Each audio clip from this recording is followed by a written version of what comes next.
जय श्री राधे कृष्ण। दोस्तों, मान्यता है कि जैसा कर्म करेंगे वैसा ही भगवान हमें फल देते हैं। यही वजह है कि कई बार हम ना चाहते हुए भी ऐसा काम कर देते हैं जिनका हमें परिणाम भुगतना होता है। अपने जीवन में कितना भी कुछ क्यों ना कर लें, लेकिन उसको ये बात सोच लेना चाहिए कि जीवन का हिसाब किताब यहीं पर हो जाता है। इसलिए पाप करे तो सोच कर करना और पुण्य करो तो बिल्कुल भी मत सोचना, क्योंकि पुण्य का लाभ आपको कहीं कहीं जरूरत मिलेगा।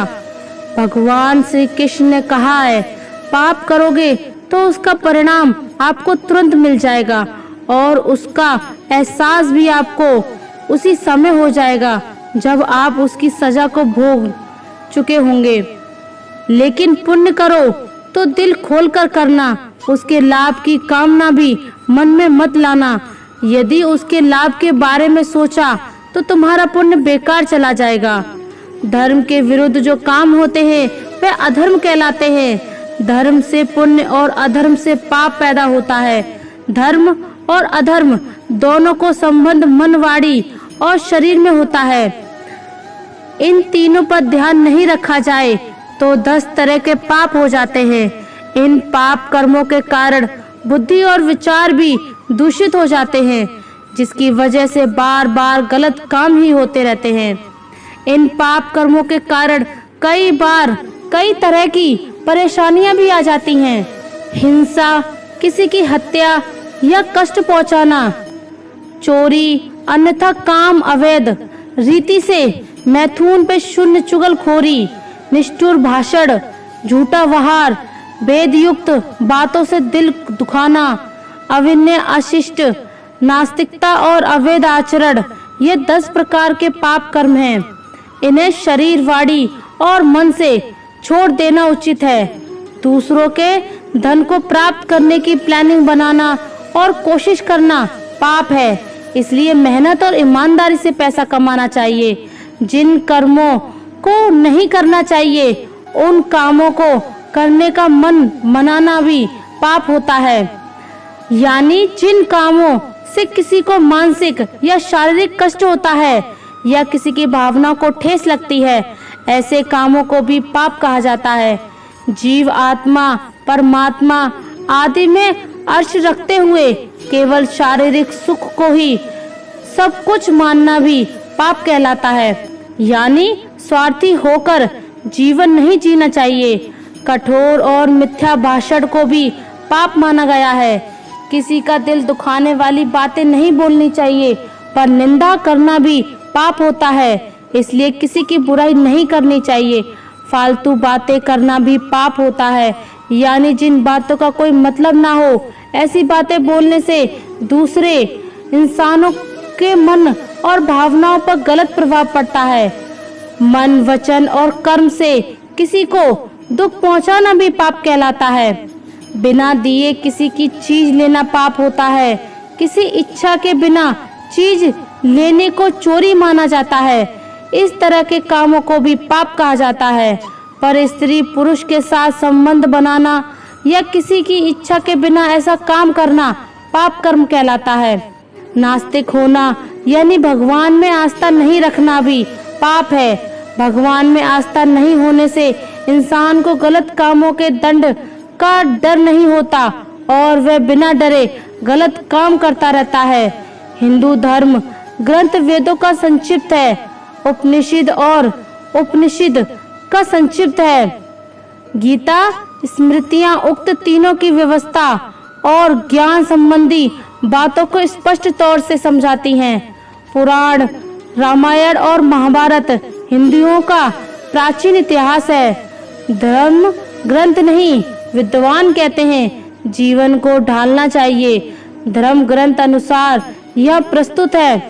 धर्म अनुसार प्रमुख 10 पुण्य और 10 पाप, इन्हें जानकर आप इन पर अमल करके कोई भी व्यक्ति अपने जीवन में क्रांतिकारी परिवर्तन ला सकता है। आप वाल्मीकि मुनि को तो जानते ही होंगे। वे एक महान मुनि थे तथा उन्होंने महाकाव्य रामायण की रचना की थी, अर्थात रामायण लिखी थी। वाल्मीकि मुनि का नाम रत्नाकर था। रत्नाकर मुनि बनने से पहले एक वह बहुत क्रूर डाकू था। वह घने जंगल में छुपकर बैठता था। जंगल से आने जाने वाले राहगीरों को रोककर उनकी धन संपत्ति लूट लेता था तथा उन्हें मार डालता था और उस संपत्ति से अपनी पत्नी बच्चों का भरण पोषण करता था। प्रतिदिन शाम को उसकी पत्नी और बच्चे उसकी राह देखते थे कि उन्हें पहनने को आभूषण और खाने के लिए मिठाइयाँ और अच्छे अच्छे व्यंजन मिलेंगे। उनके आने पर घर के सभी सदस्य उनका प्रेम से स्वागत करते थे। जब लोगों के ध्यान में आया कि यह रास्ता ठीक नहीं है, यहाँ डाकू रहते हैं, तो फिर धीरे धीरे लोग उस मार्ग से जाने से कतराने लगे। डरते थे कि कहीं डाकू उन्हें मार न डाले। रत्नाकर को लोग वालिया डाकू के नाम से जानते थे। एक दिन नारद मुनि हाथ में वीणा लिए नारायण नारायण का जाप करते हुए जंगल से निकल रहे थे।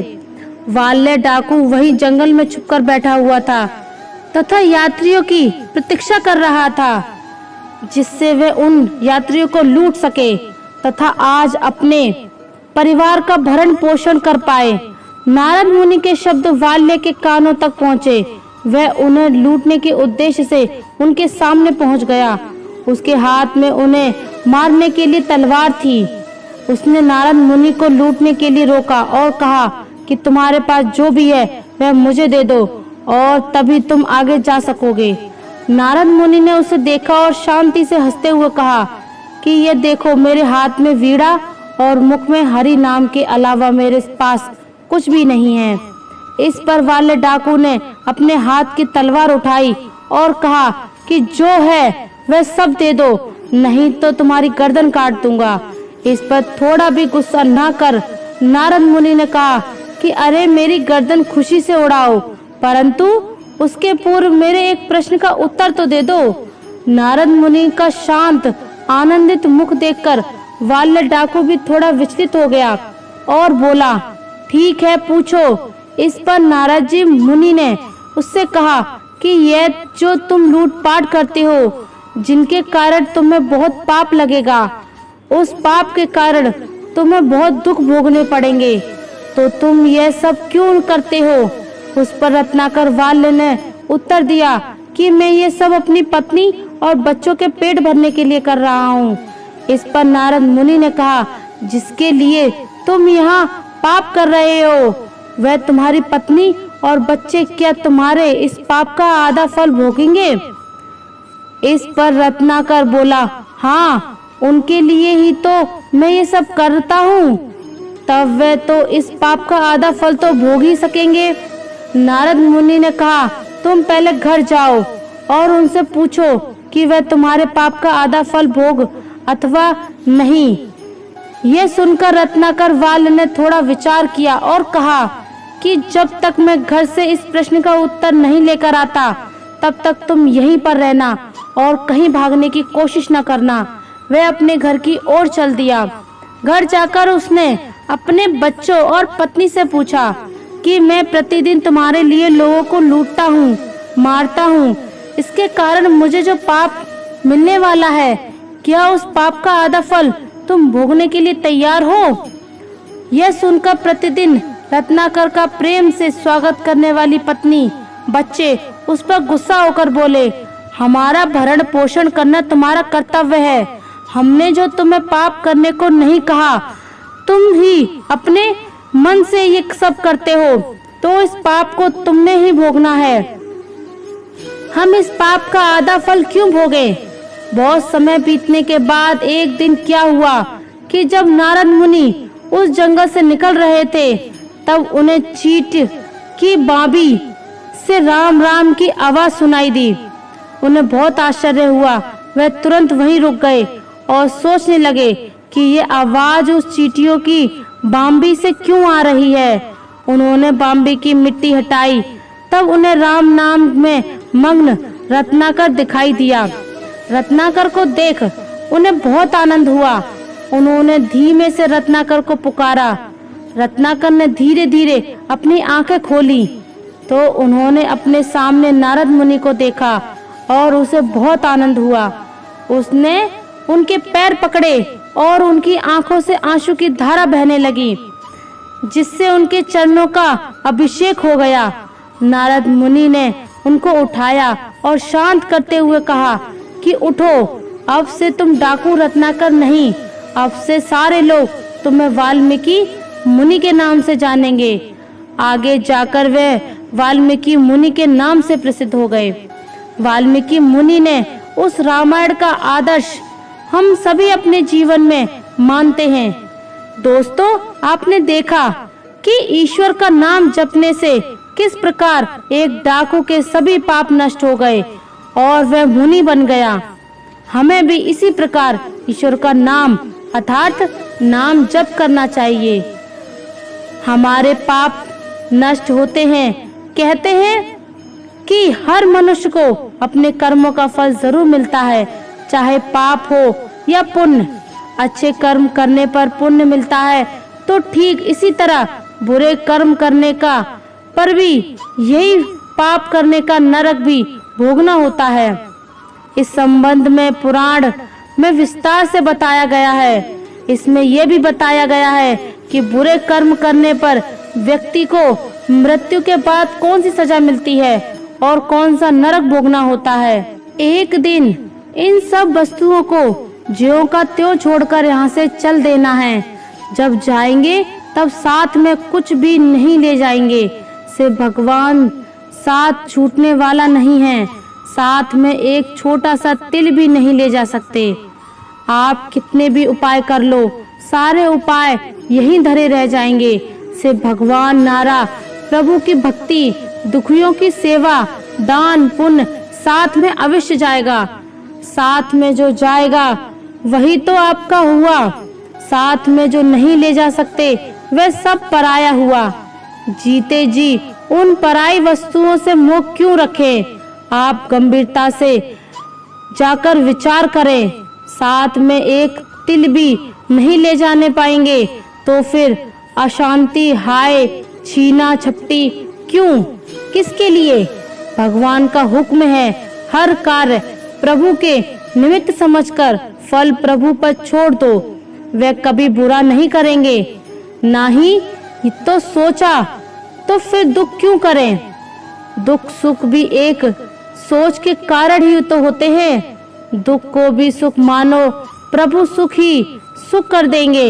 यदि मोक्ष की इच्छा है तो विषय विष के समान हो जाती हैं और विष के समान दूर से ही त्याग दे और संतोष, दया, सरलता अमृत के समान नित्य आदर पूर्वक सेवन करें। इसी प्रकार जब हम जमीन में कोई फल का पौधा लगाते हैं तो उसको उगने में और बड़ा होने में समय लगता है और फिर कहीं साल 2 साल बाद बड़ा होता है। फिर उस पर फल लगते हैं, क्योंकि किसी भी कर्म का फल एक दिन में नहीं मिलता, चाहे वह अच्छा हो या बुरा। यह सब आपके ऊपर निर्भर करता है कि आप कर्म कौन सा कर रहे हैं। फल मिलने में समय जरूर लगेगा, पर मिलेगा जरूर। यही समय और परमात्मा का नियम है कि हमारे द्वारा किए गए हर कर्म का सुख और दुख हमारे कर्मों के ऊपर ही निर्भर करता है। हमें सुख और दुख अपने द्वारा किए गए कर्म का हिसाब किताब चुकता कर रहे हैं तो कर्मों का फल हमें अवश्य भुगतना ही होगा। इसलिए जब हम किसी को दान देते हैं तो सोच समझ कर दें, क्योंकि एक दिन वह हमें डबल होकर मिलेगा। इसी प्रकार हर काम करते समय भी ध्यान रहे कि हम कौन सा काम सही कर रहे हैं, कौन सा गलत हो रहा है। इसलिए कभी भी भूल कर भी किसी की आत्मा ना दुखाएं। जितना हो सके अपनी तरफ से अच्छा ही करें। अब दोस्तों, इन बातों में कितनी सच्चाई है ये तो हमें भी नहीं मालूम है, क्योंकि ये बातें सब पुराणों से ली गई हैं। स्वयं भगवान श्री कृष्ण द्वारा तो इतना ही कहा गया है कि कर्मों का फल जरूर मिलता है और भूल कर भी लोगों को गलत काम नहीं करने चाहिए और किसी के साथ पाप नहीं करना चाहिए। श्रीमद् भगवत गीता के मुताबिक विधि का विधान कोई नहीं बदल सकता। श्री कृष्ण ने कहा था कि मैं विधाता होकर भी विधि के विधान को न टाल सका। मेरी चाह राधा थी और चाहती मुझको मीरा थी, पर मैं हो रुक्मणी का गया। इसका मतलब है कि होनी को कोई नहीं टाल सकता और विधि का विधान हमेशा बना रहता है। श्री कृष्ण तो विधाता थे, परंतु होनी को कोई नहीं टाल सकता। विधि का विधान होकर ही रहता है। भाग्य में जो लिखा है वही मिलेगा, कोई चाहे लाख कोशिश कर ले। अब यह तो आपने भी देखा होगा, भगवान श्री कृष्ण को और प्रभु श्री राम को उनके जीवन में भी कितनी विपरीत परिस्थितियां आई थीं। वह तो स्वयं भगवान थे, अगर चाहते तो अपनी परेशानियां दूर कर लेते, लेकिन उन्होंने धरती पर जन्म लेकर मनुष्य की तरह ही कष्ट भोगे और उनका सही दिमाग से, अच्छे कर्मों से उनको दूर भी किया। श्री कृष्ण सबके तारणहार थे, उनकी सभी आराधना करते थे, परंतु वे स्वयं अपना भाग न बदल सके। यदि श्री राम का जीवन कष्टों से भरा न होता तो वे हमें क्या सिखाते। भगवान राम हमें बताए कि जब इस पूरी दुनिया को बनाने वाले भगवान इतने कष्ट सहन कर सकते हैं तो हम इंसान क्यों नहीं। अगर भगवान चाहते तो अपना जीवन बदल सकते थे। उनके जीवन में जो कष्ट आए उन्हें आने से पहले ही दूर कर सकते थे, पर उन्होंने ऐसा नहीं किया और उन्होंने धैर्य और सूझबूझ के साथ उनको दूर किया। उन्होंने हमें धैर्य, गरिमा, सम्मान, प्रेम, सत्य के लिए लड़ना और बहुत कुछ सिखाया है। जो व्यक्ति सत्य के मार्ग पर चलता है उसके जीवन में परेशानियां आती ही हैं। श्री राम ने भगवान होकर भी दशरथ के सामने वनवास को चुना, क्योंकि वे एक यह बताना चाहते थे कि माता पिता को भगवान की तरह मानना चाहिए। इसलिए माता पिता की रक्षा के लिए वे वनवास चले गए। उनके पिता दशरथ ने पहले ही अपनी पत्नी कैकेयी को वचन दे दिया था और कैकेयी चाहती थी कि राम को 14 साल का वनवास मिले। इसलिए भगवान ने कैकेयी की इच्छा पूरी की। अंध मुनि और उनकी पत्नी ने राजा दशरथ को श्राप दिया, क्योंकि दशरथ ने अनजाने में उनके बेटे श्रवण कुमार को मार दिया था। हे दशरथ, तुमने हमारे एक मासूम बेटे को मार दिया है, इसलिए हम तुम्हें श्राप देते हैं। तुम भी हमारे जैसे ही अपने बेटों को अपने पास देखे बिना बहुत दर्द में रोते हुए मरोगे। अंध मुनि महान ब्राह्मण थे। भगवान हमेशा ब्राह्मणों के वचनों का पालन करते हैं। अगर वे वनवास नहीं जाते तो ब्राह्मण का श्राप झूठा साबित हो जाता। ऋषि शरभंग भगवान राम के दशरथ के लिए लंबे समय से प्रतीक्षा कर रहे हैं, ताकि वे भगवान राम की उपस्थिति में अपना शरीर त्याग सकें। हनुमान अपने प्रिय प्रभु को गले लगाने के लिए लंबे समय से इंतजार कर रहे हैं। शबरी भगवान राम के दर्शन के लिए लंबे समय से इंतजार कर रही है। राजा सुग्रीव लंबे समय से प्रतीक्षा कर रहे हैं कि कब भगवान आएंगे और मेरे शत्रु भाई बाली को मारकर मेरा राज्य वापस दिलाएंगे। ऋष, अत्रि, भारद्वाज, अगस्त्य और कई अन्य ऋषि भगवान को देखने के लिए जंगल में इंतजार कर रहे हैं। विभीषण भगवान राम से मिलने के लिए लंबे समय से इंतजार कर रहे हैं। समुद्र देव लंबे समय से इंतजार कर रहे हैं कि कब भगवान राम मेरे ऊपर से चलेंगे। भगवान श्री राम के जीवन में से हम जितनी सीख ले सकते हैं वो सब कम है। उनके जीवन से हमें यही समझ में आया कि विधि के विधान को कोई भी नहीं बदल सकता, क्योंकि श्री कृष्ण ने हमें दिखाया कि जीवन कैसा है और योग को कैसे बनाए रखना है। वे पूर्ण रूप से दिव्य थे, लेकिन उन्होंने हमें सिखाया और दिखाया कि मनुष्य के रूप में कैसे प्रयास करना है। उन्होंने कई दिव्य कार्य किए, लेकिन कभी भी किसी आम आदमी को यह महसूस नहीं होने दिया कि वह स्वर्ग में रहने वाले कोई अज्ञात भगवान हैं। वह लोगों और जानवरों के साथ समान रूप से घुल मिल गए।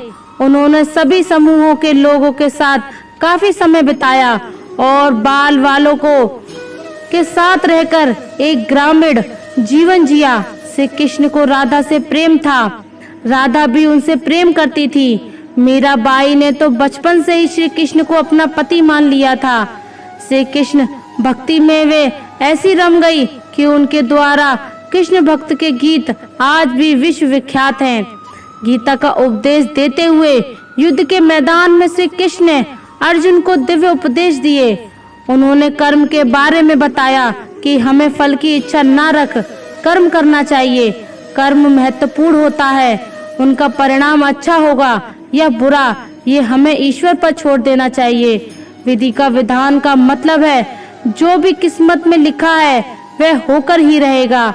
इसलिए हमेशा याद रखें कि संसार में जो कुछ भी हो रहा है वह सब ईश्वरीय विधान है। हम और आप तो केवल निमित्त मात्र हैं। जो भी जन्मा या उत्पन्न हुआ है उसे एक ना एक दिन मरना या नष्ट होना ही है। सब कुछ निश्चर है। भगवान, मानव, पशु पक्षी, पौधे, चल अचल, पृथ्वी या सूर्य सभी का अंत एक ना एक दिन होना ही है। यही विधि का विधान है। जैसे मनुष्य पुराने वस्त्रों को त्याग कर दूसरे नए वस्त्रों को धारण करता है, वैसे ही देही जीवात्मा पुराने शरीर को त्याग कर दूसरे नए शरीर को प्राप्त होता है। जिस प्रकार कुरुक्षेत्र के रण क्षेत्र में भगवान श्री कृष्ण के मुख से निकली गीता ने अर्जुन को कर्तव्य का पाठ पढ़ाया, हिम्मत से खड़े रहने की शक्ति प्राप्त की। आप पापों की सच्चाई क्या क्या होती है, कौन से नरक होते हैं, ये सब हमें भी समझ में नहीं आता, क्योंकि ये बातें लिखने वाले तो इंसान ही थे और हमारे समझ में नहीं आता कि नरक का उन्हें क्या पता, क्योंकि वह सब चीज तो मरने के बाद ही पता चलती है। इसलिए हम इतना ही अंदाजा लगा सकते हैं कि सब चीज लोगों को डराने के लिए बनाई गई हैं, ताकि लोग इसे डरकर पाप ना करें। मेरा मानना तो यह है कि लोगों को जीते जी ही इसी जीवन में पापों की सजा मिल जाती है। तो दोस्तों, आपका क्या मानना है? कमेंट करके जरूर बताइए और वीडियो को ज़्यादा से ज़्यादा शेयर करें, लाइक करें और अगर आप हमारे चैनल पर नए हैं तो चैनल को सब्सक्राइब कीजिए। जय श्री राधे कृष्णा।